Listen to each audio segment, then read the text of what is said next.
Muy bien, pues comenzamos ya. Muchísimas gracias, Paco, de nuevo, ¿no? por tu disposición siempre que te hemos preguntado que si dabas una conferencia. Como gran experto que eres de Torres Quevedo, la verdad es que siempre nos sorprendes. Siempre hay alguna cosa que se recuerda como anecdótica, ¿no? de cada una de las charlas que das.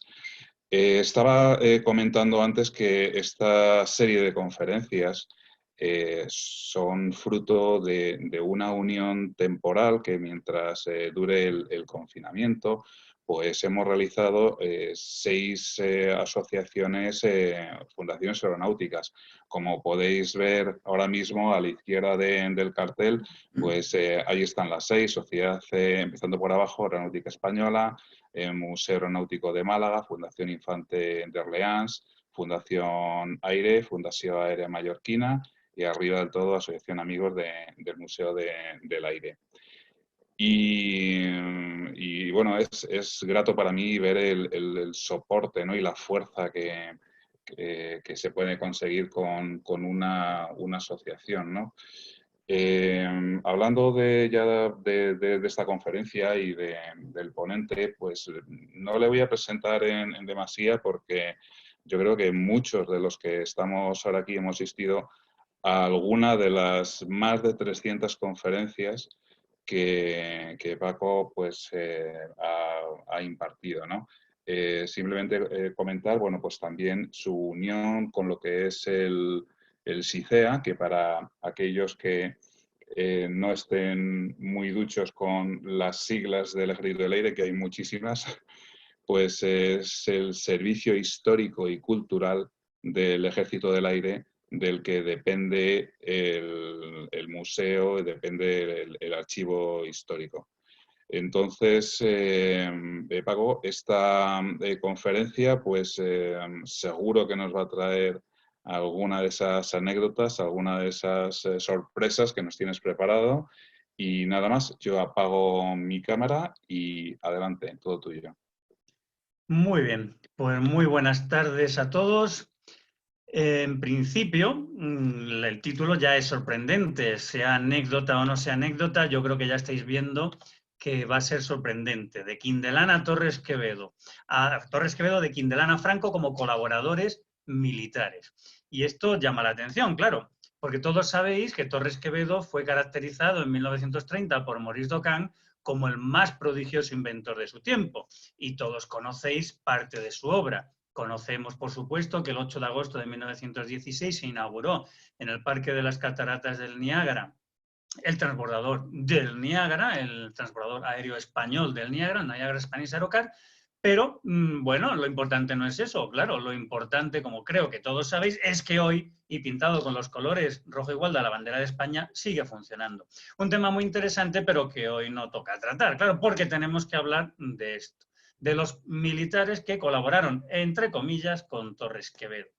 Y podríamos hablar de muchas cosas, del ajedrecista automático. Y en el año 14, cuando lo presenta en París, pues nos dicen de nuestro ajedrecista automático que es ni más ni menos que una máquina que puede realizar el trabajo cerebral del hombre. La segunda máquina, el segundo autómata ajedrecista, pues lo presentó en el año 22 y todavía funcionaba en el año 78 cuando el rey Juan Carlos perdió contra él en el Palacio de Cristal del Retiro. Claro, un ajedrecista que desde 2012 está considerado como el primer computer game de la historia por Google. Fascinante, ¿verdad? Pues hoy tampoco toca, porque hoy tenemos que hablar de los militares que colaboraron, entre comillas, con Torres Quevedo, ni más ni menos que de Quindelán a Franco. Claro, pero es que habría que conmemorar algo en este 2020.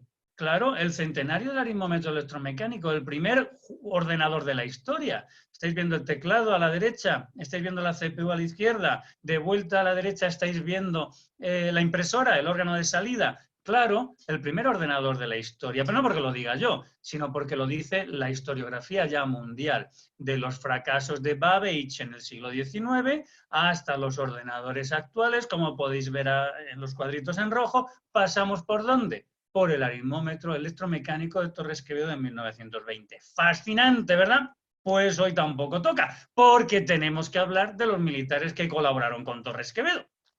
Y claro, diréis, pero Paco, la conferencia empieza y acaba con 4 citas. Cogemos lo que dijo Gomá, por ejemplo, que nos contó en qué consistía esa colaboración. No le faltaron a Torres Quevedo admiradores de su obra. Los encontró en el Parque Aerostático de Guadalajara, los encontró en el Ejército. El teniente coronel Vives, que previa autorización correspondiente del Ministerio de la Guerra, puso a disposición del inventor los talleres del parque donde comenzaron la construcción de su dirigible. Bueno, esta es la historiografía oficial que se repite desde entonces, pues una y otra vez. Por ejemplo, en la Enciclopedia de Aviación y Astronáutica, pues Hidalgo nos decía: el genio de Torres Quevedo fue reconocido por la Academia de Ciencias, pero como siempre pasa en nuestra España, el gobierno dice, no supo o no quiso apreciar la importancia del invento y mucho menos protegerlo. Solamente el entonces jefe de la aeronáutica, de nuevo, el teniente coronel Vives, puso a disposición de Torres Quevedo los talleres, etcétera, de Guadalajara, donde empezó y los ensayos se hicieron en 1906. Pues esta idea se repite hasta muy próxima a nuestros tiempos, ¿no? En la historia de la aviación española, que bueno, en la época del general Bengoechea, pues se contaba esta misma historia muy resumidita. El centro de ensayos de aeronáutica, ese centro que se supone que no tuvo Torres Quevedo, que estaba vacío, no debió prosperar, pues el ilustre ingeniero, con la colaboración del capitán Quindelán y bajo la supervisión del teniente coronel Vives, ya estáis viendo, dio comienzo a la construcción del dirigible en el Parque de Guadalajara, se supone, en 1905. Y esta idea, y por cerrar, 1993, la historia oficial, la que todos conocemos, pues la de Salas Larrazábal, por ejemplo, ¿no? Para dirigir el Centro de Ensayos de Aeronáutica se nombró a Torres Quevedo, pero el laboratorio no debió iniciar siquiera su funcionamiento, ya que a fines de 1904 obtiene el ingeniero permiso del Ministerio de la Guerra para construir y experimentar su dirigible en el Parque Aerostático de Guadalajara. Bueno, pues parece que la historia ya está escrita y la conferencia pues ha empezado y se ha terminado ya, ¿verdad?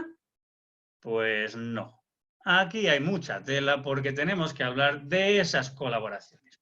Y no voy a empezar en Quindelán, porque la primera referencia para Torres Quevedo no va a ser, desde luego, Alfredo Quindelán, va a ser su primo mayor. En 1847 nace Joaquín Bustamante y Quevedo, en la misma casa en la que nacería después, en 1852, Leonardo Torres Quevedo. La placa en bronce que veis ahí está dedicada a este héroe de la Guerra de Cuba, pero que además es llamémoslo, un ingeniero naval y que ha pasado a la historia por sus patentes, sus innovaciones y sobre todo por sus torpedos, ¿verdad? Aparte que muriese como un héroe en Cuba. Y es lo que vemos en cualquier entrada, por ejemplo en Wikipedia, que nace en Santa Cruz de Iguña y que inventó un prototipo, un tipo de torpedo propio y otro fijo, ¿no? Bueno, esta es la idea que aparece en todo, la mina Bustamante. Pero claro, es que en ese Valle de Iguña y en esa casa a Torres Quevedo se le va a ocurrir en 1887 su primer invento, ese que luego construirá, como hemos visto antes, en Niágara. Y en 1887 la referencia para el joven Leonardo es su primo, el mayor, Joaquín Bustamante, que pasa temporadas y con el que habla en esa misma casa que coexisten y cohabitan los dos durante los veranos. Y esto es lo que inventará Torres Quevedo y lo enseñará. Uno de los primeros en conocerlo será su primo, Joaquín Bustamante. Un sistema de cables a tensión constante que se autoequilibran, garantizando la seguridad total en su invento. Y ese invento es tal que Torres Quevedo lo va a presentar en las oficinas de patentes de todo el mundo. Ahí veis Alemania, Reino Unido, Austria, Hungría, Italia, Francia, Estados Unidos, Suiza. A todas, y todas le van a conceder la patente. Y claro, está la innovación 1887, que va a tardar 20 años el mundo en tener un primer teleférico para personas, el transbordador del Monte Ullía. Sí, el transbordador que hace Torres Quevedo en el Monte Ullía. Van, como estáis viendo, a tener mucho éxito, pero no ese es el tema que le va a interesar, porque eso ya es historia. Lo que le interesaba a Torres Quevedo a finales del siglo XIX son sus máquinas algébricas, unas máquinas que computan funciones continuas y que el éxito internacional le va a llevar a la consagración nacional, a su ingreso en la Academia de Ciencias Exactas, Físicas y Naturales de Madrid entre 1900 y 1901. Y en este marco es donde se va a producir el encuentro de Torres Quevedo con el que normalmente todos conocemos, todos hemos estudiado, sería el padre de la aeronáutica, me gustaría decir militar española, Pedro Vives Beach. ¿Por qué? Pues porque en ese final del siglo XIX se está intentando resolver el problema de la navegación aérea. Santos Dumont, bueno, también Renard, Krebs y otros están intentando llenar bueno, ahí lo veis, una envuelta, un globo fusiforme alargado con hidrógeno y colgando de todo a lo largo de esa envuelta muchos cables para sostener una barquilla donde van pilotos, motores, timones, etcétera. Claro, porque si no se dobla por el centro. Esa es la solución de Santos-Dumont. La solución que propone von Zeppelin, el conde Zeppelin, es poner una estructura metálica y que dentro de esa estructura metálica de aluminio o de duraluminio haya bolsas independientes de hidrógeno. El sistema es rígido, conserva la forma, pero caso, en cualquier impacto que tenga, pues el desastre está garantizado. ¿Qué tenemos en España? Pues tenemos a Pedro Vives Vich, que desde 1896 es el director del Servicio de Aerostación Militar, que está intentando montar en Guadalajara porque en ese 1896 no tiene ni siquiera globos, ¿no? Los globos van a llegar en 1900-1901. El Venus, globo esférico para ascensiones libres, y el Marte al año siguiente. Y van a llegar también en esa misma época pues modelos alemanes y después franceses, globos cometas para observaciones, con esa forma que le da estabilidad pues para levantar planos, hacer fotografías, etc. Esta es la situación en ese tránsito del siglo XIX al siglo XX. En España tenemos globos aerostáticos al principio del siglo XX y en el extranjero se están intentando ensayar esas soluciones con dirigibles. Y Torres Quevedo asiste a todo esto, reúne las ventajas de los dirigibles franceses y de los alemanes en un nuevo sistema que concibe él y que le da forma de patente, que va a presentar a la Oficina de Patentes francesa y que va a someter al juicio de la Academia de Ciencias de París y a la Academia de Ciencias de Madrid. Básicamente lo que hace es unir la idea de que no haya elementos metálicos rígidos dentro, pero que el sistema se autorrigidice él solo para que los pesos de barquilla, etcétera, se distribuyan a lo largo del interior de la envuelta. Y esto lo presenta a las academias de ciencias de Madrid y de París, como os decía, y las dos emiten unos informes absolutamente laudatorios. Y le llega al gobierno, y el gobierno español tiene que informar ante lo que está llegando, esta propuesta de subvencionar unas investigaciones. ¿Y qué hace el gobierno español? Pues pide informe a la única persona que en principio sabe de esto en España. No sabe de dirigibles, pero bueno, está atento a lo que está pasando por el mundo, que es Pedro Vives Vich. Y Pedro Vives Vich, el 14 de octubre de 1902, eleva su informe. Esta es una copia que hace él, Pedro Vives Vich, Parque Aerostático de Guadalajara, y lo manda a sus superiores. La esencia del escrito, pues ya lo estáis viendo. En este parque no hay recursos para los ensayos que quiere hacer Leonardo Torres Quevedo y no parece conveniente que esos ensayos se hagan aquí, porque en el parque no tenemos medios, no tenemos dinero, entonces no se deben hacer aquí. Este informe de Vives se eleva a la sección de ingenieros del Ministerio de la Guerra. Bueno, estos documentos, como podéis imaginar, están todos en los archivos militares, parte estarán en Villaviciosa, pero sobre todo están en el Alcázar en Segovia, ¿no? Y hace suyo la sección de ingenieros el informe de Vives. No debe ocuparse el parque aerostático de lo que le están proponiendo. Está fuera de su esfera de acción y no tiene recursos económicos, las costosas experiencias que va a costar. No se pueden emplear los recursos del material de ingenieros para las pruebas que tiene que hacer Leonardo Torres Quevedo. Bueno, pues oyentes, escuchantes a la videoconferencia, me parece a mí que lo que nos decía don José Gomá, eso de que encontró, bueno, autorización, admiración por parte del Parque de Aerostación y parte de Vives, por lo menos en 1902, todavía no es así. Bueno, pues Torres Quevedo se encuentra no solo con eso, se encuentra con los comentarios del mundo aeronáutico internacional. El mundo francés, veis, hay una serie de revistas, como sentido de la Academia de Ciencias, la GOFIL, Cosmos, Journal d'Inventeurs, están impresionados por lo que Torres Quevedo ha presentado a la Academia de Ciencias de París y por el informe que ha hecho la Academia de Ciencias de París. Dicen los franceses que se traiga a Francia, porque lo ensayamos aquí en Francia, que esto puede resolver el sistema de Torres Quevedo puede resolver el problema de la navegación aérea. Pero los británicos dicen, espera, se acaba de matar Severo con sus pruebas con un dirigible. Meses después se matará Braski. No se pueden poner en riesgo las vidas humanas porque una bolsa llena de hidrógeno, un motor de combustión cerca de la envuelta, eso es una bomba voladora. Y Torres Quevedo se encuentra con esta realidad. ¿Qué hago? ¿Me voy a Francia, abandono la patria y me voy a Francia a ensayar el dirigible porque los franceses están dispuestos a hacerlo? Pero al mismo tiempo me encuentro con que los ingleses dicen que esa invención, como todas las demás, pueden acabar en desastre. ¿Qué hago? Pues inventar el mando a distancia. Eso es lo que va a hacer Torres Quevedo.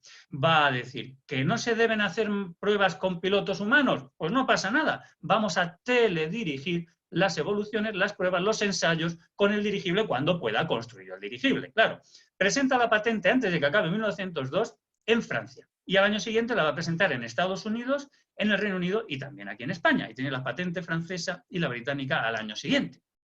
Pero Torres Quevedo no es un inventor de, como veíamos en la conferencia anterior, que queda en el aire. No, no, no. Él si ha inventado, si ha presentado una patente es porque tiene construido un modelo de demostración que en agosto de 1903 lleva a la Academia de Ciencias de París.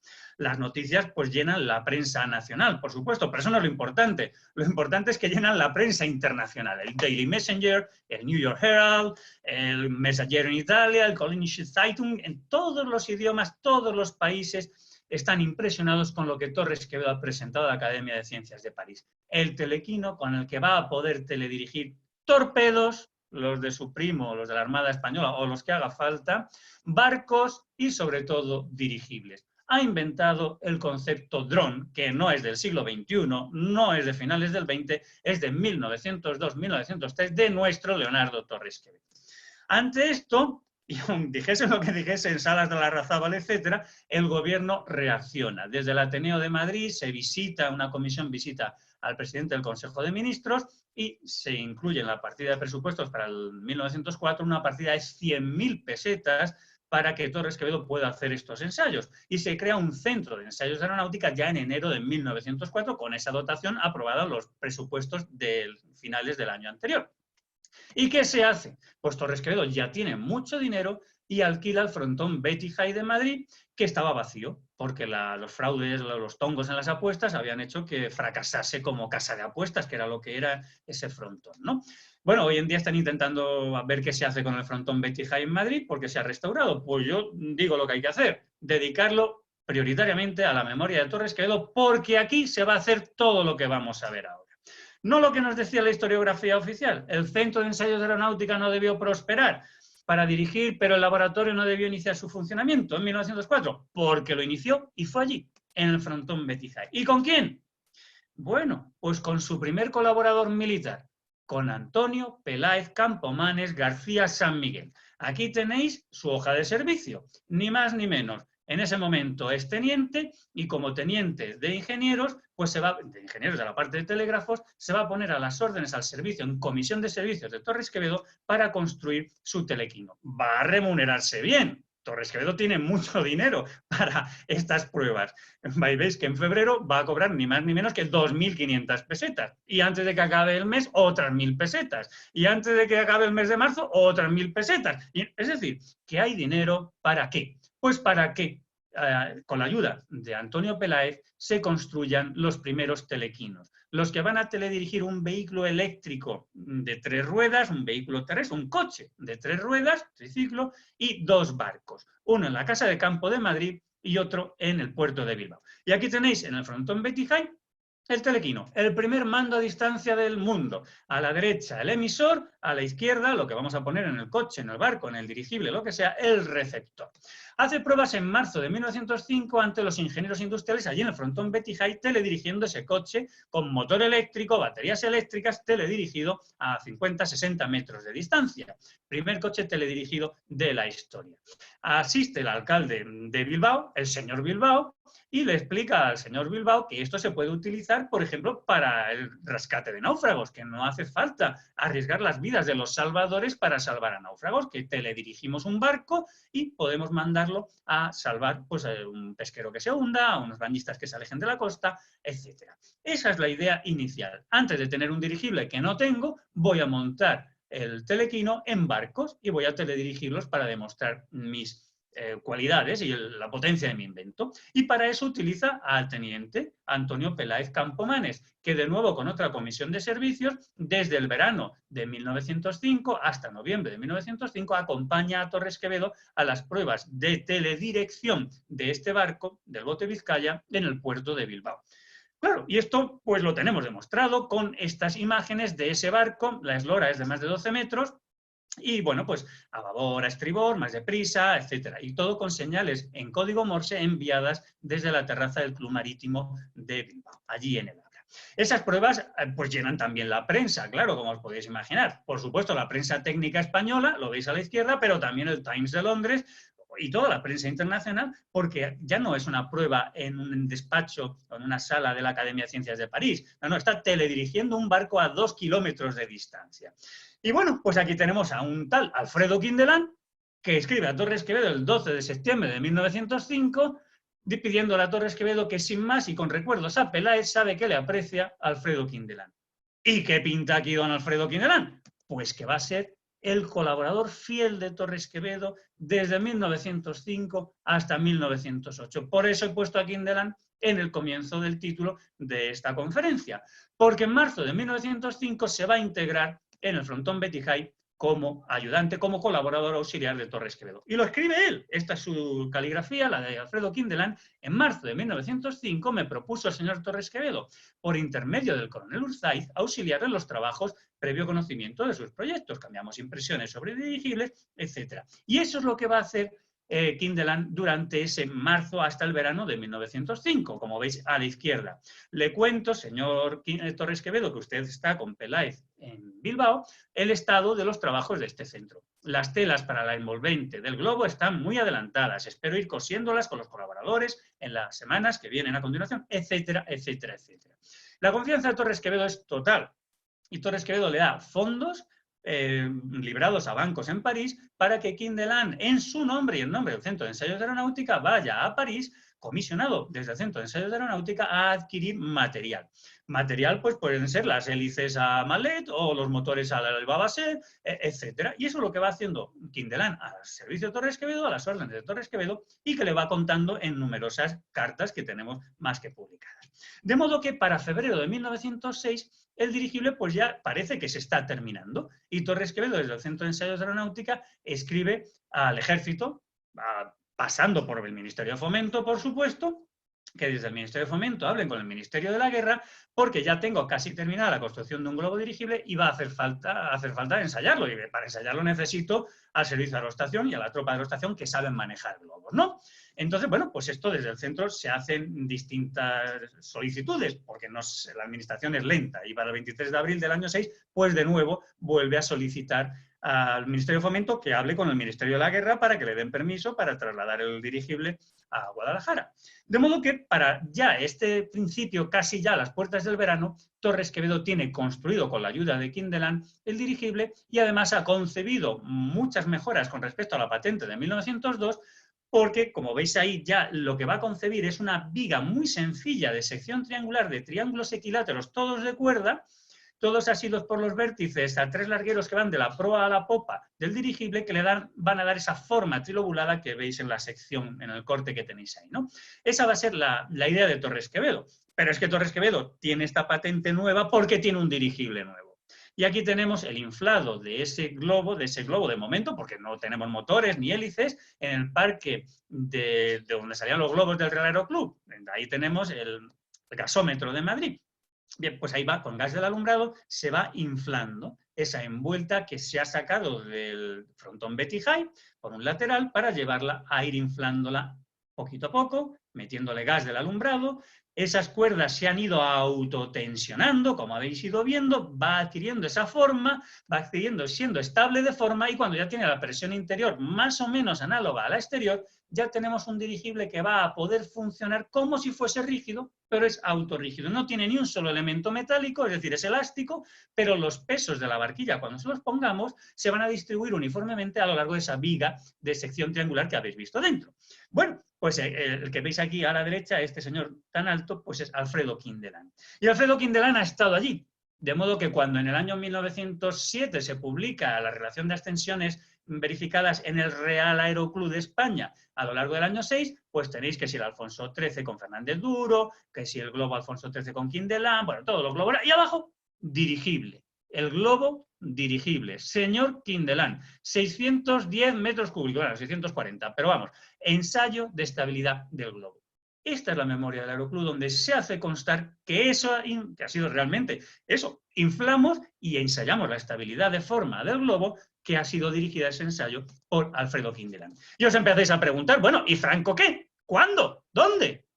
Pero no tendréis prisa, ¿verdad? Calma, calma, que todavía no ha entrado Vives de verdad a colaborar con Torres Quevedo. Porque esos escritos que ha escrito Torres Quevedo al Ministerio de Fomento para que mande a Guerra, Guerra se los manda al que sabe de esto, al director, claro, al director del Servicio de Aerostación en Guadalajara, Pedro Vives Vich. Bueno, pues aquí lo teníamos. En mayo del año 6 ya llega a la sección de ingenieros la solicitud y le preguntan a Vives cuáles serían las condiciones con que podía prestar los servicios que se solicitan el parque aerostático de ingenieros, ¿no? Bien, bueno, pues el 24 de junio ya tenemos el informe escrito del ilustrísimo señor director del Centro de Ensayo de Aeronáutica pidiendo que Vives informe. Ya, y lo tenemos el informe de Vives. No hay inconveniente en facilitarle dichos auxilios siempre que en ello no se mermen los recursos del parque aerostático ni se perturbe el servicio de este ni la instrucción de la tropa a él afecta. Esto es perfectamente normal. Esta colaboración no puede afectar al servicio de aerostación militar, claro, lógicamente. De entre todas las condiciones, pues se escojan días en que no haya ejercicios ni maniobra. Y eso sí, el Centro de Aeronáutica debe abonar la gratificación que está establecida a la tropa que asista, 0,70 a los sargentos, 0,70 pesetas, 40 céntimos a los cabos y 25 céntimos a cada soldado de la tropa. Bueno, pues estas son las reglas del juego y efectivamente se aceptan las reglas del juego y Alfredo Quindelán va a trasladar el dirigible a Guadalajara. Con la cubierta que ha puesto en el frontón Betty High, esa gran lona para cubrir tanto de la vista de la gente desde los pisos, que no vean lo que se estaba haciendo, cómo se estaba construyendo el dirigible, como para protegerlo de las inclemencias del tiempo, ese toldo que había construido en el Betty High, lo traslada a Guadalajara y allí monta esa mega tienda de campaña a modo de hangar para el dirigible que tenéis ahí. Pero no tenemos un dirigible todavía, tenemos solo el globo. Va a pasarse todo el resto del año 6 y principios del año 7 Quindelán, pues adquiriendo todo eso que va a hacer falta. Va a ver a Blériot y Boilsin a comprar las hélices, todo esto pertenece al entorno de Surcouf, y va a ir a ver a Lego Basera, el que es el de la Sociedad Antoniet, a comprar los motores. Bueno, pues aquí tiene mucha documentación que hemos ido encontrando, pero el hecho es que para mayo del año 7 ya todo esto está casi montado y cuando el general inspector visita el parque de aerostación y ve lo que están haciendo las distintas personas que están allí, para eso ha ido a inspeccionar, emite informe que se incluye en la hoja de servicios de Alfredo Quindelán y pone muy especialmente los méritos aerostáticos siendo inventor don Alfredo Quindelán de un globo dirigible. Uy, claro, esto en principio está firmado el 21 de mayo. ¿Cómo que Quindelán es el inventor de un globo dirigible? Será el constructor.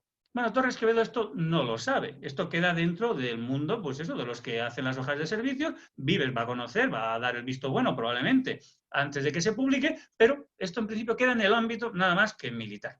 ¿Pero qué va a pasar en el verano de ese año 7? Bueno, pues todos sabéis que hay un certamen aerostático, el tiempo que se anuncia es muy malo, se suspende y sobre todo se prohíbe a los competidores, entre los que está Alfredo Quindelán, que salgan con el globo. Y Quindelán dice que tururú, que él no está en Valencia nada más que para pasearse. Y decide salir.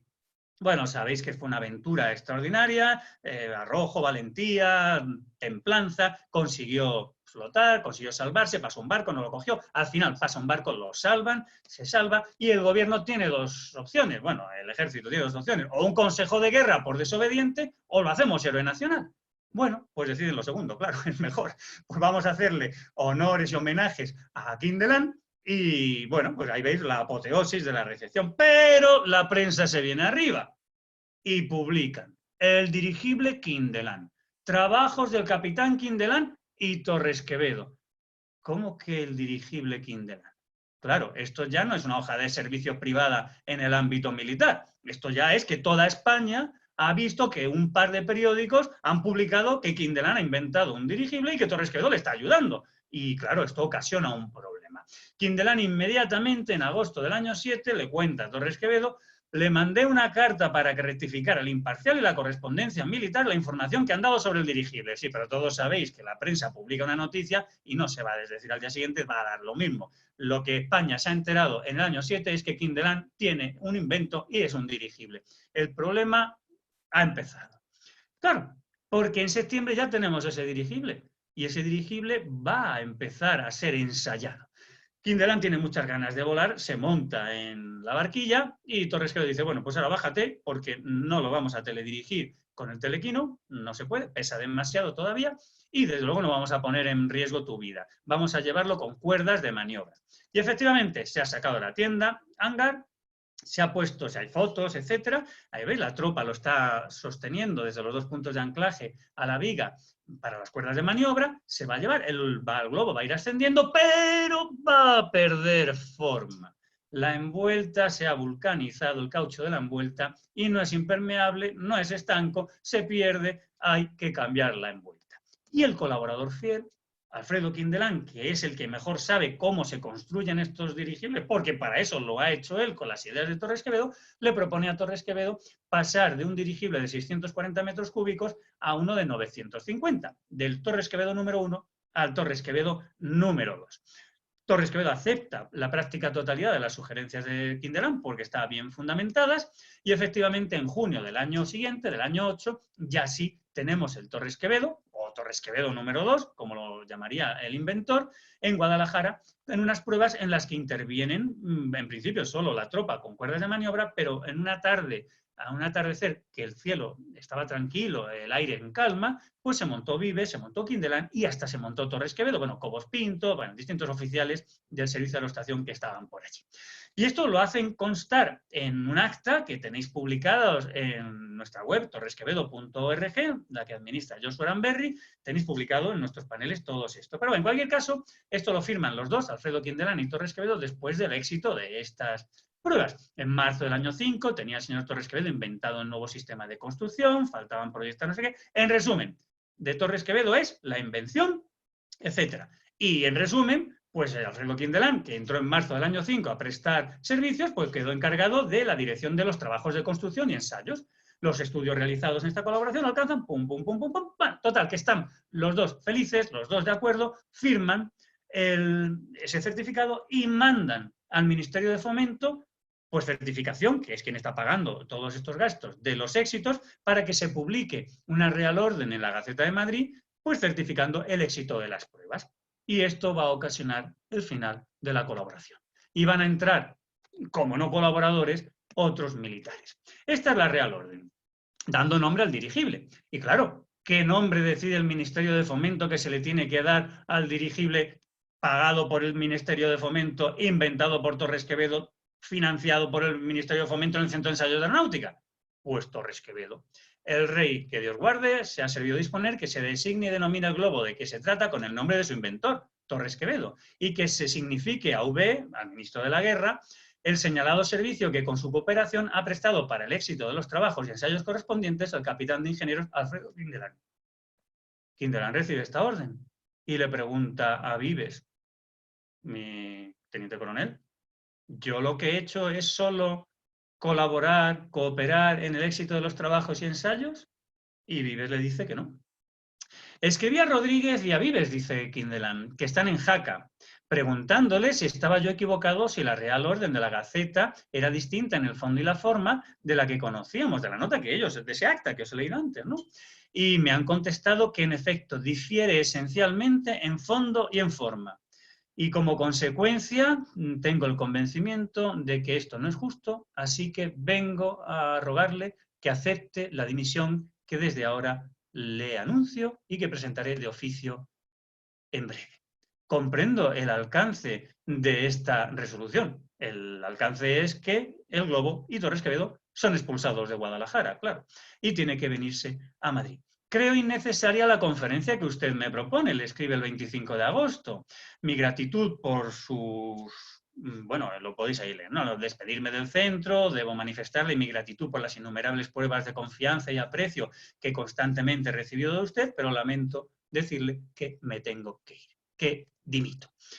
Creo innecesaria la conferencia, mi gratitud, etc. Bueno, todo esto está ya publicado, ¿eh? Lo tenéis publicado en Aeroplano, de Leonardo Torres Quevedo, Servicio de Aerostación Militar, porque esto, como veremos después, ya lo publiqué hace 20 y tantos años, ¿no? Esto hay que conocerlo y aprender de los errores del pasado y que esas colaboraciones civiles y militares pues, se puedan tener en el presente y en el futuro. Pero os preguntaréis, ¿y Franco qué? Ya tenemos a Quindelán, pero ¿y Franco? Bueno, sin prisa, sin prisa.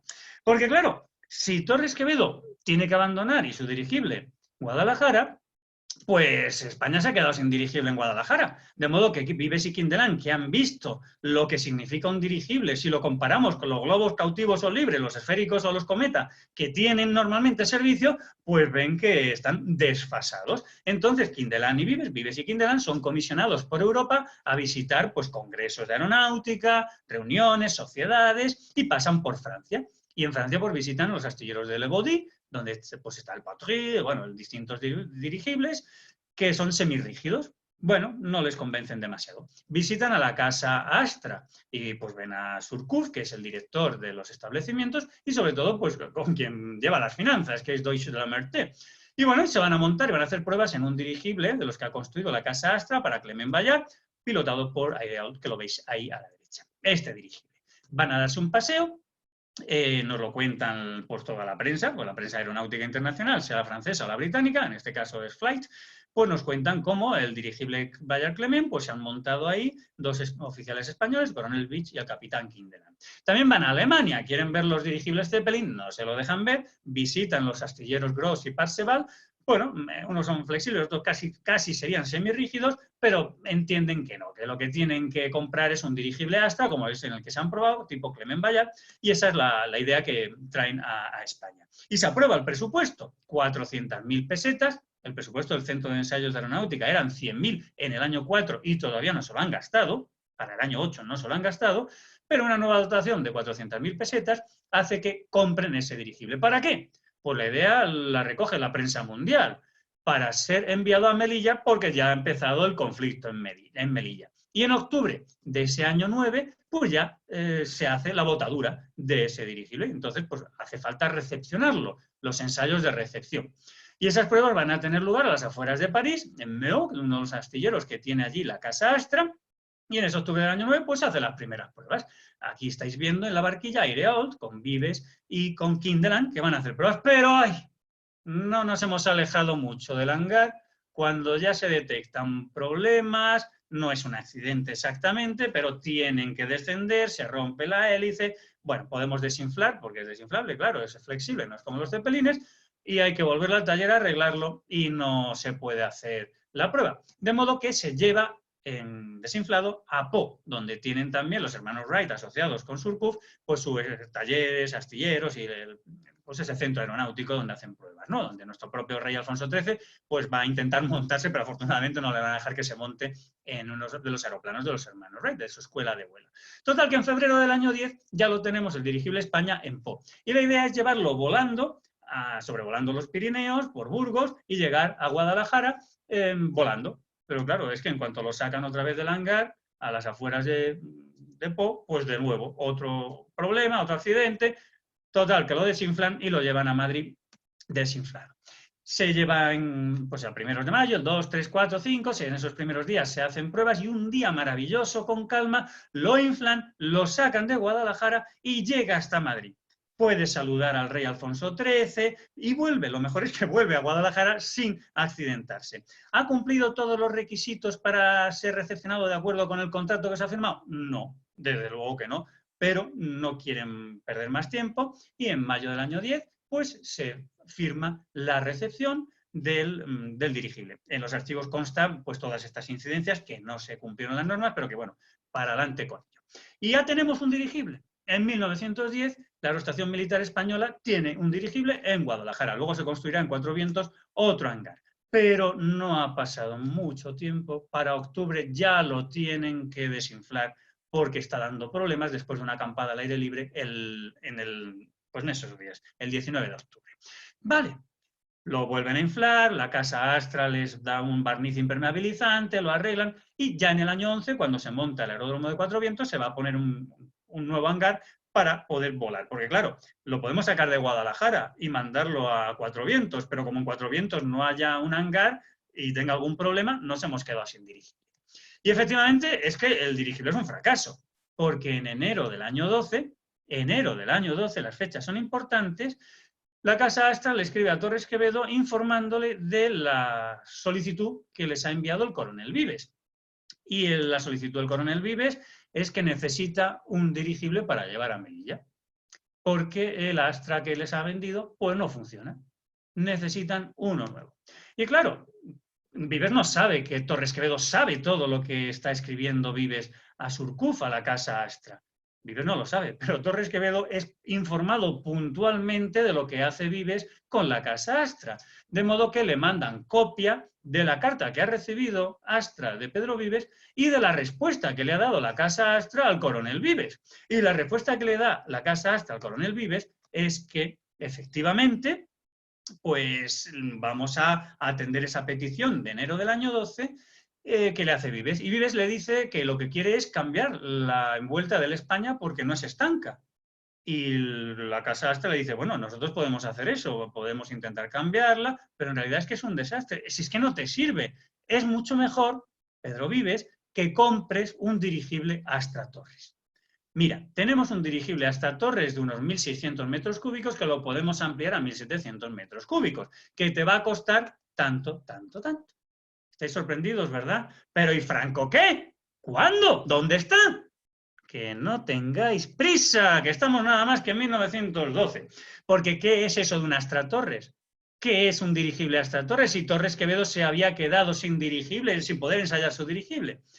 Pues es verdad, pero es que al quedarse sin colaborador militar, Alfredo Quindelán, Torres Quevedo solicitó del Ministerio de la Guerra otro joven militar del Cuerpo de Ingenieros, y va a ser José María Samaniego Gonzalo, que va a ser una figura en el Real Aeroclub y en el Real Automóvil Club, en las dos. Va a ser el director de la revista Automóvil y Aeronáutica, por ejemplo, durante muchos años, ¿no? Y efectivamente, en la primavera del año 9 es comisionado como auxiliar de Torres Quevedo. Y Torres Quevedo lo manda a Francia.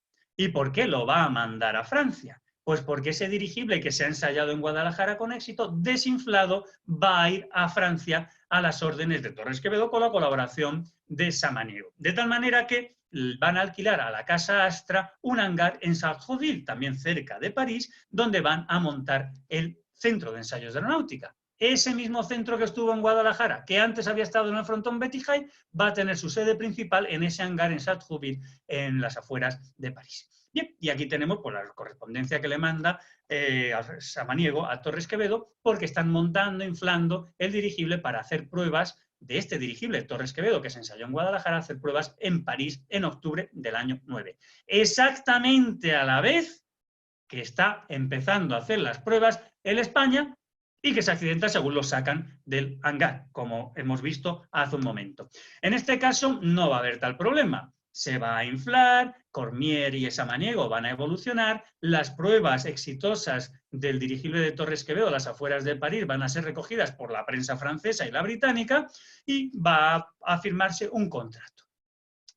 El primer número de la Técnica Aeronautique, el número 1 de esta revista de Ingeniería Aeronáutica, se va a estrenar con un artículo sobre esas pruebas exitosas de Torres Quevedo y ante ese éxito, certificado por las autoridades civiles y militares francesas, la Casa Astra va a solicitarle a Torres Quevedo la venta de la patente.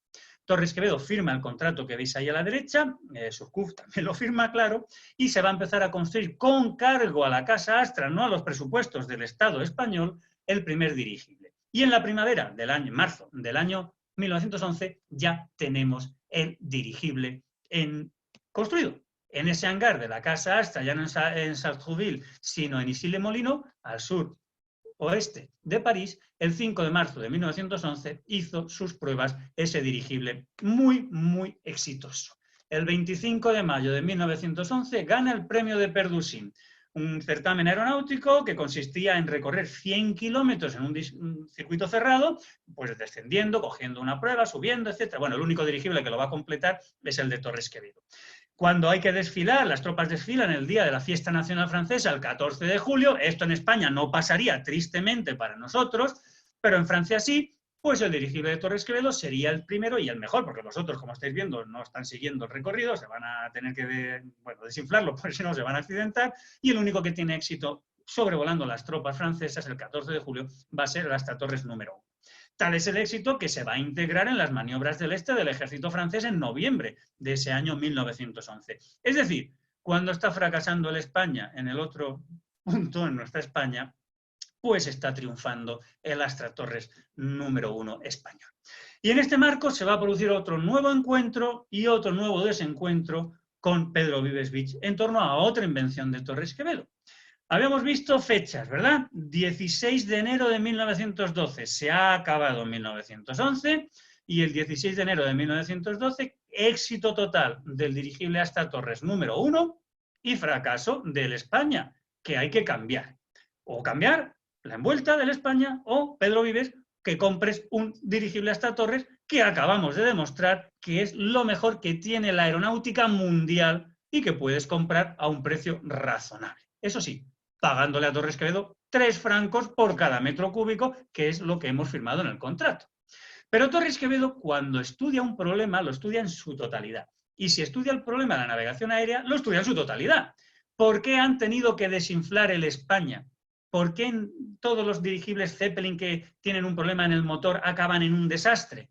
Porque no se pueden acampar al aire libre. Porque a nadie se le ha ocurrido un sistema de acampada al aire libre.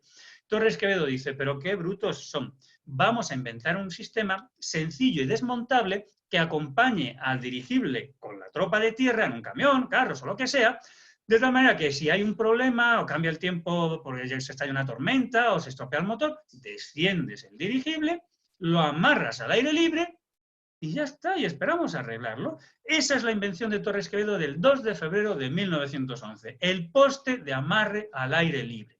No ha estrenado todavía su Astra Torres número 1, que lo hará en marzo del año 11, cuando ya tiene resuelto el problema de cómo acamparlo al aire libre, con patente en Francia.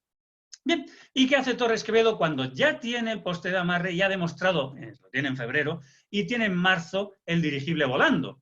Pues solicitar al gobierno español ayuda para los ensayos del poste de amarre. Es decir, le dice al Estado español, Ministerio de Fomento, adquiérase un dirigible Astra Torres, el número 1, por ejemplo, para ensayar el poste de amarre en España. Cuando terminemos esos ensayos, ese dirigible que hemos adquirido para el Ministerio de Fomento, pues se puede transferir, por ejemplo, al Ministerio de la Guerra y que el Servicio de Aerostación Militar tenga ese dirigible que Torres Quevedo sabe que Vives quiere. Bueno, pues toda esta es la petición que hace Torres Quevedo, que hace falta un dirigible Astra Torres, no el número 1, que total 1.600 metros cúbicos, sino de 3.500 metros cúbicos. ¿Por qué? Pues porque el España tiene 4.000 metros cúbicos, el dirigible España de la Aerostación Militar, y que costaría 250.000 francos.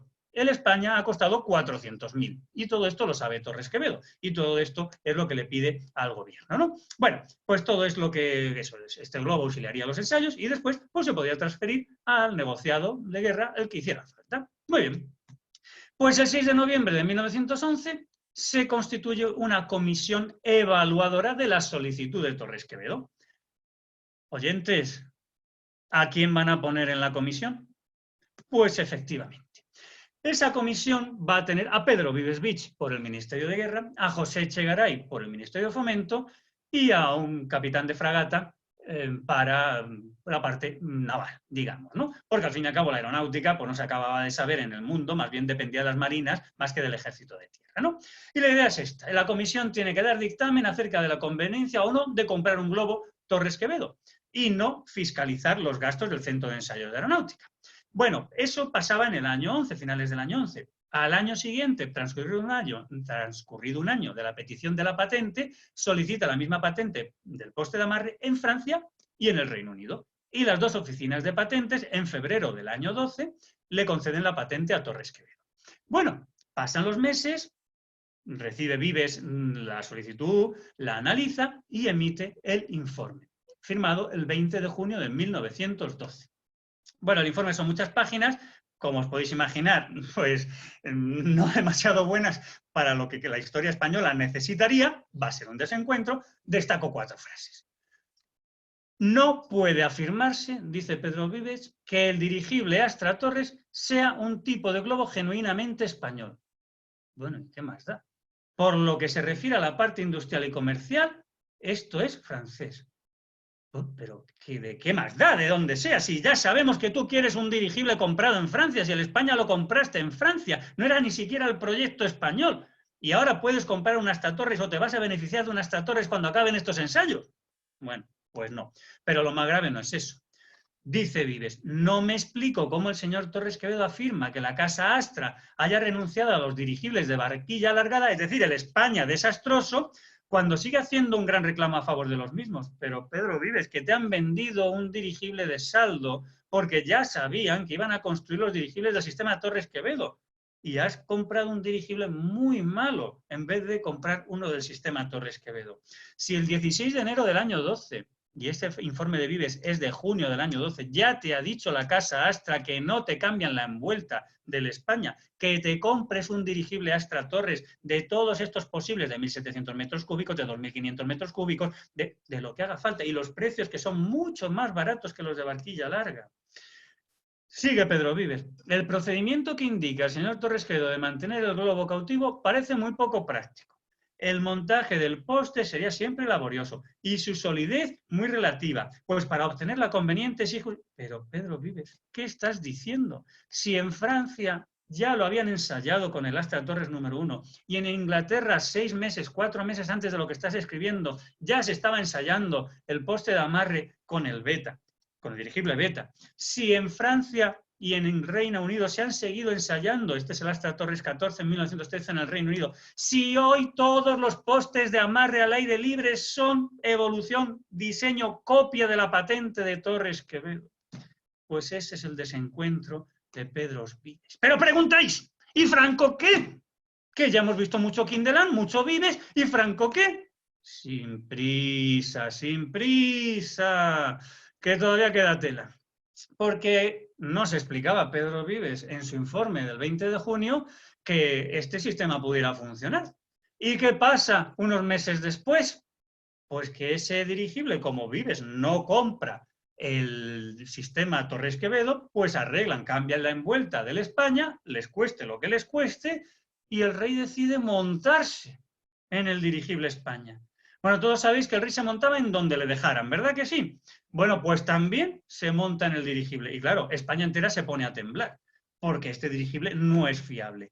Bueno, afortunadamente el rey vuela, Cuatro Vientos, Alcorcón, Leganés, Carabanchel, el campamento, vuelta a Cuatro Vientos, no ha habido ningún problema, pero claro, es la sentencia para el dirigible España. Como dejemos este dirigible por aquí volando, al rey se le puede ocurrir volverse a montar. Y que 2 veces saquemos este dirigible y no tenga un accidente es prácticamente imposible. Total, que utilizan el gas para hacer más pruebas con el dirigible España, participan en las maniobras en el puente de San Fernando unos días después y lo dan inmediatamente de baja. Y claro, el servicio se ha quedado sin dirigible. ¿Y qué hace Pedro Vives, que ha escrito todo eso contra Torres Quevedo en ese informe casi un año antes? Pues vuelve a escribir a la Casa Astra en abril del año 13, ¿para qué? Para pedirles un dirigible del sistema Astra Torres. ¿Sí? Hemos recibido la visita, ya no una carta, sino la visita personal del coronel Vives, que quiere un dirigible que le quepa en los hangares que se han quedado vacíos, tanto en Guadalajara como en Cuatro Vientos, de dirigible España. Le hemos ofrecido el proyecto que ya le ofrecimos de 2.500 metros cúbicos más o menos, que ese les cabe bastante bien y que va a ir, bueno, a 60 kilómetros por hora más o menos, y les sirve, ¿no? Y entonces, bueno, pues el 9 de junio del año 13, pues le escriben a Torres Quevedo. Señor Torres Quevedo, es que Pedro Vives nos está diciendo que nos compra el dirigible, pero si usted renuncia a sus royalties, a 3 francos por cada metro cúbico. Eso sí, el señor Ceballos, el intermediario, se va a llevar su comisión. Y claro, Torres Quevedo dice, no, vamos a ver. El contrato que yo he firmado es que a mí se me pagan por cada dirigible construido fuera de España, se me pagan 3 francos por metro cúbico. Que si queremos construir el dirigible en España, entonces no hay que pagar ningún royalty, que era lo que quería Torres Quevedo, construirlo en España. Pero a mí me han echado de España. Ahora no voy encima a darle un dirigible a Pedro Vives, renunciando yo a mis royalties cuando Pedro Vives ha informado negativamente la adquisición de un dirigible que luego iba a ser para él cuando terminásemos las pruebas de mi poste de amarre. Bueno, aquí yo no es que quiera justificar tampoco a Torres Quevedo, porque podría haber cedido, pero su orgullo pues dijo que no, que de ninguna de las maneras. De modo que el primer dirigible que se va a vender y por el que Torres Quevedo va a cobrar sus royalties va a ser el Astra Torres 14 del Almirantazgo. Un dirigible absolutamente exitoso. España se va a quedar sin dirigible. Este dirigible es el que se podía haber vendido a España perfectamente un dirigible que batiría en septiembre del año 13 el récord mundial de velocidad. 83,2 kilómetros por hora con el viento en contra, que con viento a favor fue a casi 125 kilómetros por hora. Certificado del Real Aeroclub Británico y certificado de las autoridades francesas. Y Torres Quevedo, claro que cobrará sus royalties, ni más ni menos que 22.080 francos, que son más de 22.000 pesetas, que son como 4 sueldos de catedrático anuales españoles de la época. Lo que cobraba un catedrático de universidad en aquella época en todo un año, 4 veces. Y eso solo por ese dirigible. ¿Pero qué pasa con Franco? Os estáis preguntando. Y yo vuelvo a insistir, que no tengáis prisa. Porque en ese año 13, Torres Quevedo lo que ha hecho es terminar su ajedrecista. Y lo ha presentado en París. Y su éxito ha sido total. Al año siguiente, el año 15, Torres Quevedo viaja a Niágara para construir, bueno, va a ser su hijo quien termine construyéndolo, ese transbordador que se inaugura en el año 16. Y en ese año 16, Torres Quevedo ya está haciendo caja maravillosamente bien con montones de dirigibles que está vendiendo. Bueno, pues aquí tenéis, por ejemplo, pues el Pilatre de Rocier 2, que va a cobrar 14.000 francos. Bueno, va a cobrar 40.000 francos porque es de 14.000 metros cúbicos y como cobra 3 francos por cada metro cúbico, por el Alsace, pues lo mismo, por la Flandre, que sea de 16.000 metros cúbicos, ya ni os cuento, ¿no? Y empieza la comercialización y el éxito. España no va a tener ni uno de estos dirigibles, pero Torres Quevedo va a ganar una fortuna durante la Primera Guerra Mundial con todos los dirigibles que va a ir vendiendo de las series Astra Torres, ¿no? Bueno, pues por los primeros 62.000 francos, por la siguiente serie 80.000 francos, va a reducir durante esos 5 dirigibles del 14 al 17 a la mitad sus royalties para que Francia gane la guerra, 50.000 francos más, y en el Reino Unido pues esos dirigibles del sistema Torres Quevedo ya se van a construir por parte del Royal Naval Air Service, pues a lo bestia, más de 60 dirigibles, ¿no? De 5.000 metros cúbicos, pues 30 de la serie Coastal. De la serie North Sea, que son de más de 10.000 metros cúbicos, 18. De la serie Coastal Star de 6.000 metros cúbicos, pues otros 10. Y además, un éxito. Pero Franco, ¿qué? ¿Cuándo? ¿Dónde? Paciencia. ¿Por qué? Pues porque las relaciones de Torres Quevedo, cuando acaban la guerra con los militares, no se han terminado. El final de la guerra lo que hace es tener que administrar la paz. Y si efectivamente Vives y Quindelán antes de la guerra son las figuras, con los años el que se va a consagrar como figura dentro de la ingeniería aeronáutica española, de la parte militar de la ingeniería aeronáutica española, pues será Emilio Herrera Linares. Y como no puede ser de otra manera, van a entrar en contacto Herrera y Torres Quevedo y Herrera. ¿Por qué? Pues porque Emilio Herrera, que ha visto cómo funcionan los dirigibles del sistema Torres Quevedo, porque ha visitado el frente de guerra y ha conocido los Astra Torres, al acabar el año 18, antes de que acabe incluso la guerra, ya está proponiendo que ahora se aproximará la paz y que los dirigibles hay que utilizarlos para la travesía aérea del Atlántico. Su idea inicial es que se utilicen para eso dirigibles Zeppelin, pero claro, los Zeppelin son alemanes. Los alemanes han perdido la guerra y va a ser imposible. De modo que una vez acabada la guerra, lo que va a decir es que esa travesía no se haga con dirigibles Zeppelin, sino que se haga con un dirigible pues español. Y ese dirigible español, ¿cómo podría ser? Pues solo hay una manera de ser. Tiene que ser un dirigible del sistema Torres Quevedo. Evolucionado, cambiado, con soluciones mixtas, pero del dirigible sistema Torres Quevedo. Y Torres Quevedo ve este proyecto de Herrera. Es decir, a Herrera se le ha ocurrido, sin contar con Torres Quevedo, que la travesía del Atlántico hay que hacerla con un dirigible del sistema Torres Quevedo sin contar con Torres Quevedo. Y Torres Quevedo dice que naranjas de la China, que si hay que hacer una travesía del Atlántico con un dirigible del sistema, de su sistema, evolucionado de su sistema, ya lo hará él, que para eso es su sistema. Y cuando en septiembre del año 19 tiene que dar la conferencia inaugural del Congreso de la Asociación Española para el Progreso de las Ciencias en Bilbao, en su Bilbao, pues nos lo cuenta. Había pensado hablaros de automática, pero dije que no, porque es que en la primavera el ingeniero militar, señor Herrera, pues ha iniciado una campaña para demostrar que se puede hacer la travesía del Atlántico con dirigibles de mi invención. Entonces, digo que no, que lo hacemos, pero con un dirigible de mi invención propuesto por mí, en Hispania. Si España había tenido un dirigible España, no íbamos a repetir el nombre, y Torres Quevedo propone el dirigible transatlántico Hispania, con H. Lo ha presentado en conferencias antes, en junio de ese año 19, y lo ha patentado antes de dar el discurso en Bilbao, el proyecto de dirigible denominado Hispania.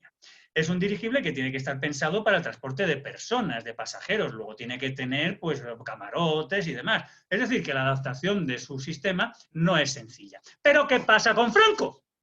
¿Cuándo? ¿Dónde aparecerá Franco? Sin prisa, porque ya lo tenemos aquí, que estabais esperando, ¿verdad? El centenario de la aviación naval. Aquí sí vamos a tener por fin a Franco. Porque aunque os creéis que la aviación naval pues nace en 1917, en 1917 nace sobre el papel. Pero si no hay una peseta, no hay un duro, no hay presupuesto, pues ha nacido sobre el papel, pero no ha nacido la aeronáutica naval. Hasta 1920 no va a haber presupuesto y, por tanto, hasta 1920, pues no se puede decir hasta este año que cumpla el centenario, porque lo otro es solo sobre el papel. Así que aprovechamos, damos entrada a Franco, ahora sí, y conmemoramos el centenario de la aviación naval. ¿Por qué? Pues porque como ya tienen dinero en el año 20, desde el Estado Mayor Central, desde la segunda sección del Estado Mayor Central del Ministerio de Marina, pues ya han entrado en contacto con Torres Quevedo para que pues, construya un dirigible tipo Hispania, y para eso pues hay ya un presupuesto de 150.000 pesetas. La idea es construirlo, bueno, no sabe muy bien si en La Carraca o ya en Barcelona, porque ya no está muy claro la base que van a poner en Barcelona, en el Prat, y en cualquier caso, pues tenemos aquí ese presupuesto y esa idea. ¿Pero qué hace falta? Un joven militar. ¿Os acordáis? Torres Quevedo necesitó para el telequino ¿a quién? A Antonio Peláez. Para el dirigible inicialmente a otro joven militar, en cuanto ascendió a capitán, Alfredo Quindelán. ¿Falla Quindelán? Pues otro recién ascendido a capitán, José María Samaniego. Ahora la Marina le va a proporcionar un joven ingeniero militar. ¿Quién va a ser? ¿Franco? Claro, claro que va a ser Franco. Tenemos los proyectos y aquí tenemos a Franco. A Nicolás Franco, claro, que os habéis pensado. Esta es la idea. Aquí no está joven, claro, en el año 2021 era bastante más joven. Entonces, pues aquí tenemos, por ejemplo, pues una carta que escribe Torres Quevedo en agosto del año 21 a don Nicolás Franco. Bueno, no sé, don Nicolás, si tiene usted tan ocupado todo su tiempo que le es imposible dedicar un momento al asunto de la construcción del dirigible, que para eso está.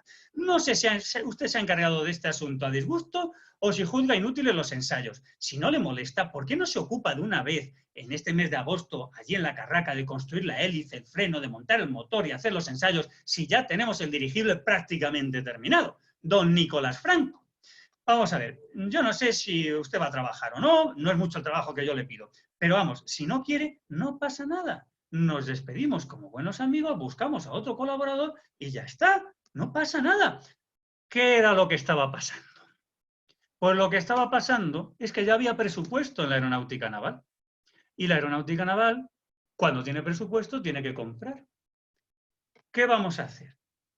¿Construir con el dinero un dirigible de Torres Quevedo, controlado por el Ministerio de Fomento los gastos y demás, o compramos en Italia un dirigible que va a necesitar intermediarios en la adquisición y, según dicen todos, por el cual don Nicolás Franco va a cobrar las primeras de las muchas comisiones que cobró en adquisición de material?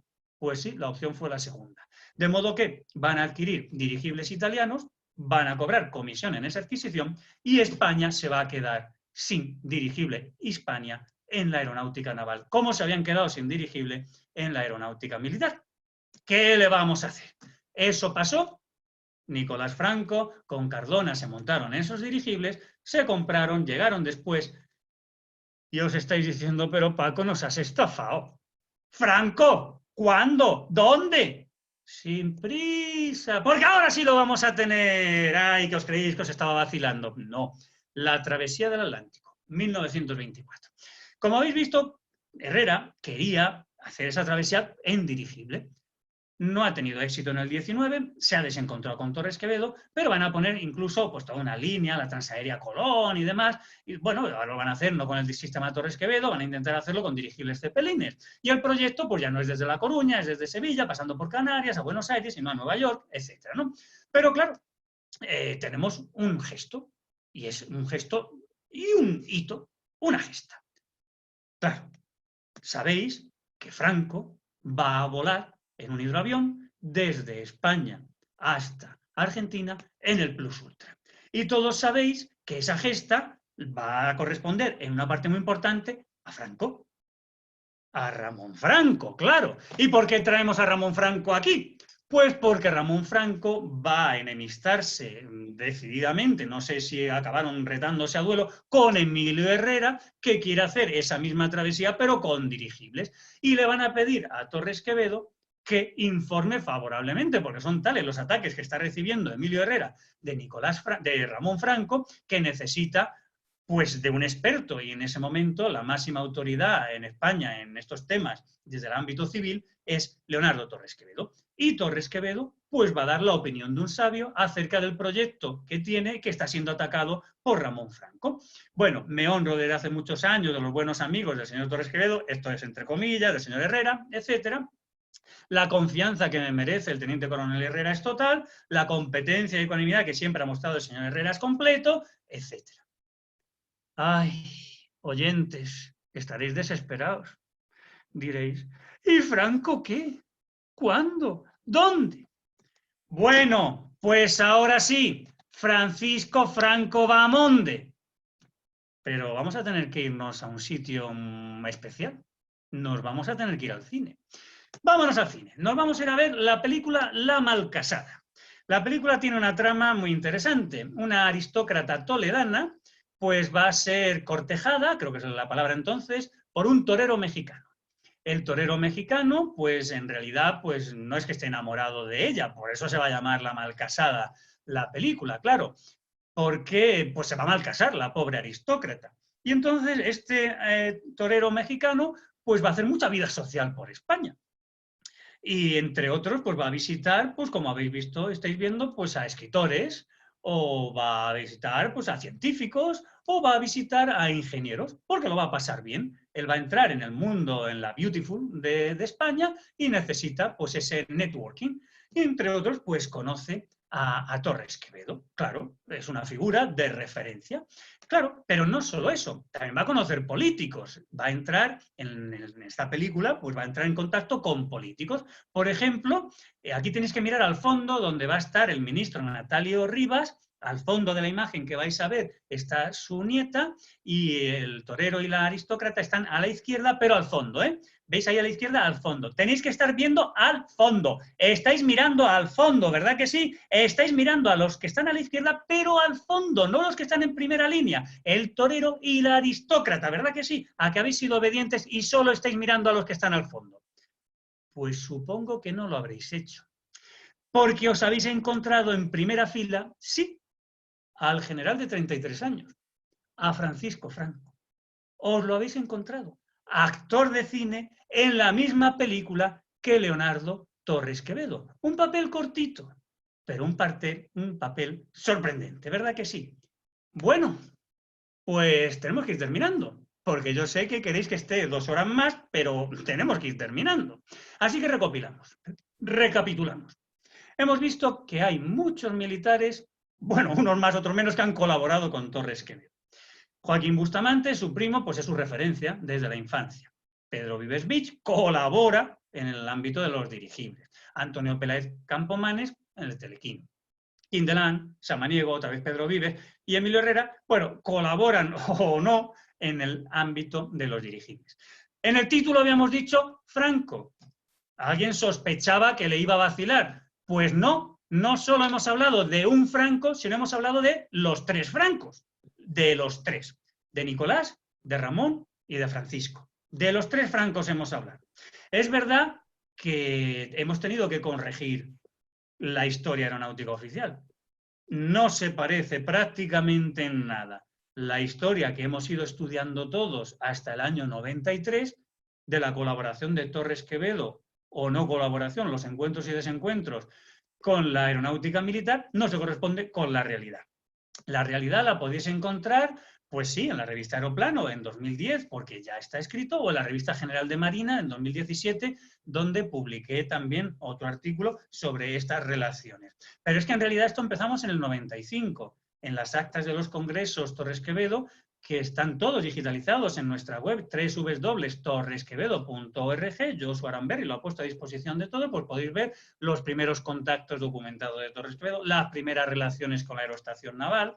Unos años después, Leonardo Torres Quevedo y el problema de la navegación aérea, encuentros y desencuentros con los pioneros de la aeronáutica española. Todo esto hace más de 20 años. Si habéis leído alguna de estas cosas en algún sitio, ya sabéis de dónde está. Si me citan bien y si no, pues ya sabéis que me están plagiando. Pues esto está todo contado desde hace 25 años. En revistas, además, pues indexadas, ¿no? Como la de la Sociedad Española de Historia de las Ciencias y de las Técnicas, en 2002, hace 18 años, pues esos encuentros y desencuentros hasta el año 8 y unos años después, pues hasta el año 14, lo que os he contado. Esto lo tenéis en libros. El catálogo de la exposición que estáis viendo a mi espalda, 2 de esos paneles, lo pusimos en Guadalajara en 2007. En la colección de AENA, protagonistas de la aeronáutica, que el número 2 pues sería Vives, el 3 pues sería Herrera, etcétera, pues el número 1 fue Leonardo Torres Quevedo, como no podía ser de otra manera, ¿no? Ayer disfrutamos una enormidad con la conferencia de Luis Utrilla sobre el centenario, el 100+1, ¿no? de la historia del transporte aéreo. Bueno, pues Luis y Julián Oller me concedieron el honor de escribir el primer capítulo de ese libro, los precursores de los servicios aéreos en España, con lo cual también tenéis ahí fuentes. Y podéis descargaros el último trabajo actualizado con detalles nuevos de hace nada, de hace semanas, por una conferencia que luego se ha publicado, Madrid la Ciencia, Leonardo Torres Quevedo, el Centro de Ensayos de Aeronáutica, los dirigibles y el telequino. Es decir, hemos sido obedientes, hemos cumplido lo que decía el título y llegados a este punto solo me queda decir pues, lo que hay que decir cuando se acaba. Colorín colorado, esta conferencia se ha terminado. Muchas gracias. Pues muchísimas gracias a ti, Paco. La verdad que, bueno, ya tiene muchísimo más sentido, ¿verdad? Eso de colaboradores, entre comillas, y lo de los Franco, pues hemos desvelado el misterio. Bueno, a continuación voy a abrir los micrófonos. Por favor, aquellos que tengáis ruido ambiente, que cerradlos, y si no, pues bueno, los iré cerrando yo, pues para que no molesten a la hora de hacer preguntas. Voy a activar los micrófonos ya mismo. Están activados. Y se abre el turno de comentarios y preguntas. Así que adelante. Voy a detener la presentación también para que se te vea en primer plano, Paco. Muy bien.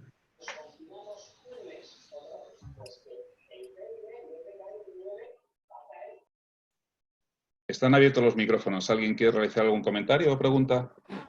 ¿Pero en qué cantidad se...? Sí, Paco. Sí. Hola. Sergio, adelante. Soy Sergio Herrera. ¿Qué tal, Paco? Oye, Muy bueno. felicitarte por la brillantísima conferencia, porque está llena de datos. Lleno de datos como debe de ser un profesor universitario, con base intelectual,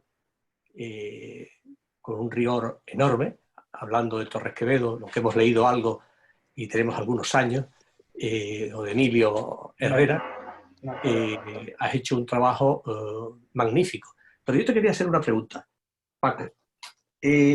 ¿Nunca ningún dirigible de Torres Quevedo tuvo que ver, no batió ningún récord, no batió que la Federación Aeronáutica Internacional la haya homologado?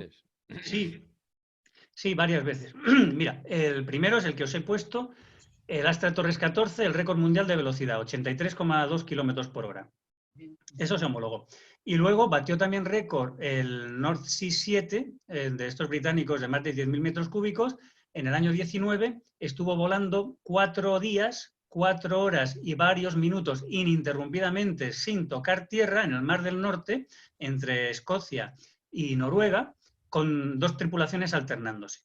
Es decir, que 4 horas, 4 días, 4 horas y 4 minutos. Ni los Zeppelines, ni la aventura esa a África ni demás había durado tanto, sin escala, sin parar en tierra, sin hacer ninguna parada. Esos dos récords se homologaron. Muy bien, vamos, yo me doy por satisfecho no lo sabía. Mira que he leído sobre Torres Quevedo bastante, tengo bastante. Bueno, lo que pasa con el North Sea 7 es que se construye, digamos, pirateando a Torres Quevedo. No le pagan royalties. Sí, no le pagan los royalties. copian el sistema y lo construyen los británicos sin contar para nada con Torres Quevedo. Entonces, claro, eso no se cuenta en los libros normalmente como un éxito de Torres Quevedo, porque fue un éxito del piloto correspondiente, de los pilotos, los mecánicos y demás, ¿no? Claro, claro. Sí. Claro, pero claro, el sistema es del sistema Torres Quevedo. Sí. Además, como tú muy bien sabes, Quindelán y Pedro Vives fueron presidentes del Real Aeroclub de España. Y en aquella época, vamos, yo que me he documentado, me documentaba bien, tuvieron mucho,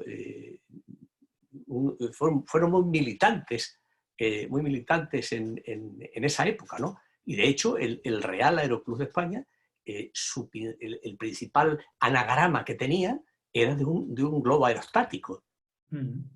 Fue el primero, ¿no?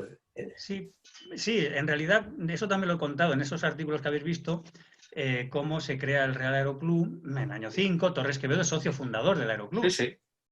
También están, bueno, muchos aristócratas, efectivamente el vicepresidente, el primer vicepresidente va a ser Quindelán, y el reglamento lo va a hacer Vives, y el reglamento va a hacer que va a convertir el Aeroclub en reserva del Servicio de Aerostación Militar, de tal manera que siempre que haga falta pues le pueden expropiar los globos, ¿no? Sí, es muy curiosa la relación, la tutela de los militares del Aeroclub es curiosa, muy curiosa.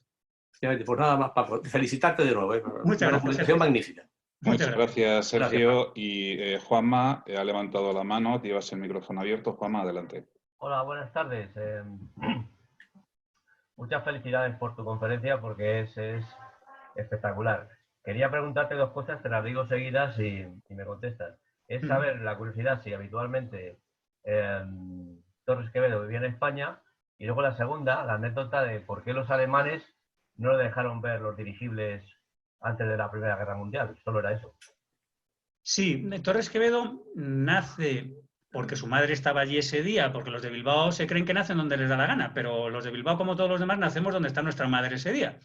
Entonces, la madre de Torres Quevedo, aunque vivían prioritariamente en Bilbao, los padres quieren que el niño nazca en Santa Cruz de Iguña. De modo que tiene una referencia. La casa materna está allí y va a veranear allí. La infancia la va a pasar pues, entre Bilbao y el Valle de Iguña. Y cuando acaba la carrera en 1876-77 más o menos, se va a ir a vivir al Valle de Iguña. Y va a estar viviendo hasta más o menos 1890 en el Valle de Iguña. Eso no quiere decir que no viaje, porque tiene dinero por una herencia y va a viajar a Francia, Suiza, etc. Y más o menos en 1890 se ha casado, ha tenido un primer hijo y ya el segundo también ha nacido, pero el primero se le ha muerto. No sé si le atribuye el fallecimiento a pues eso, al no tener hospitales y médicos en el Valle de Iguña, y ya se traslada a Madrid. Y la residencia la va a tener en Madrid. Pero, como casi todas las invenciones, telequino, dirigible, etcétera, lo presenta en Francia, pues por la correspondencia que hemos manejado, pues casi todos los años está un mes, mes y medio por Francia.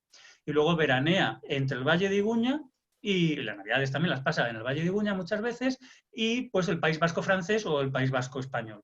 Las dos partes, un Guetaria o el otro, Zarauz, etc. Es decir, la base la tiene en la calle Válgame Dios de Madrid, donde hay una placa, hoy vais y hay una placa, aquí vivió, y en esa casa vivió prioritariamente desde 1890 hasta su fallecimiento en 1936. Fallece en Madrid en mitad de la guerra, ya estaba muy mayor, estaba a punto de cumplir 84 años, y pues, bueno, pues su hijo vive en la calle Gener, muy cerca de la calle Almagro, justo en la parte de atrás del frontón Betty High.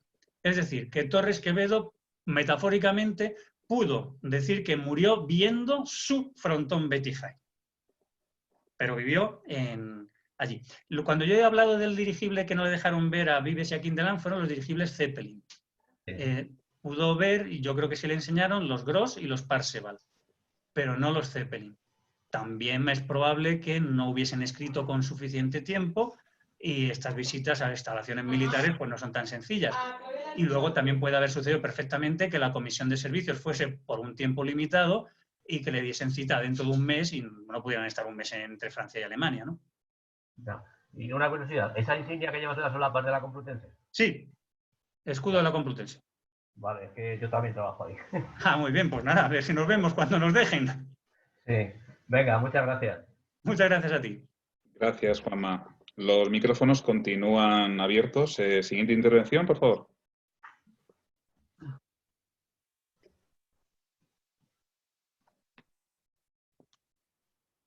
Sí, Gloria. Hola, ¿qué tal? Buenas tardes. Bueno, Buenas tardes. muchas gracias. Gracias, Francisco, me ha encantado. Me ha hecho gracia porque cuando estabas comentando al principio las invenciones de Torres Quevedo, estabas hablando del transbordador del Niágara y me ha teletransportado totalmente al transbordador de Bilbao, el de la ría de Bilbao. Se puede decir que es un desarrollo de ese transbordador, ¿no? Es la idea. Bueno, son cosas distintas. Eso lo hace el ingeniero Palacios y en realidad no es un teleférico, es un puente colgante. Es otra forma de salvar un accidente geográfico, en este caso un río. No es un transbordador como hay, por ejemplo, en el delta del Ebro, que pasas en una barcaza de un lado al otro y ese transbordador pues, está amarrado a una cuerda para que la corriente no se lo lleve. O sea que hay transbordadores fluviales, por ejemplo, y transbordadores aéreos. Ahí la clave está en el cable. Es un cable del que cuelga una barquilla, o 6 cables en el caso de Torres Quevedo, o unos cables los que llevan un barco de una orilla a la otra. Lo de Palacios, y hay otros puentes colgantes en el mundo, es eso, son 2 torres fijas y lo que hay es un carro arriba, en la parte superior, que se va moviendo, del que cuelgan pues, sí, los tirantes, y esa barquilla se desplaza en horizontal de una torre a la otra. A eso le llaman puente colgante, no sería un teleférico. Lo de Torres Quevedo, aunque lo llaman transbordador, hoy lo llamaríamos teleférico.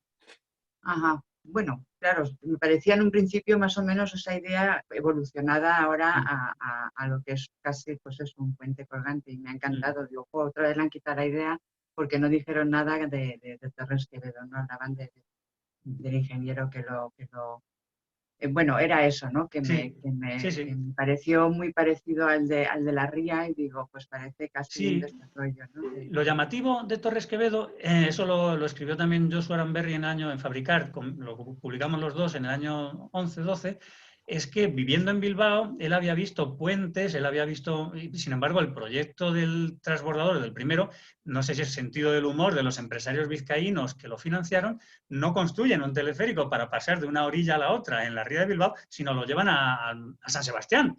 Los de Bilbao vacilando, entre comillas, a los de San Sebastián, ¿no? Tiene su gracia también, ¿no? Tira más o menos en torno a esta idea, muy auténtico, vamos, me ha gustado mucho. Pues nada más, solo era eso, agradecerte la conferencia. Pues ya has visto que para mí es un placer, o sea que si encima os ha gustado, pues ¿qué más se puede pedir? Genial. Muchas gracias, Gloria. ¿Alguna persona más que quiera intervenir?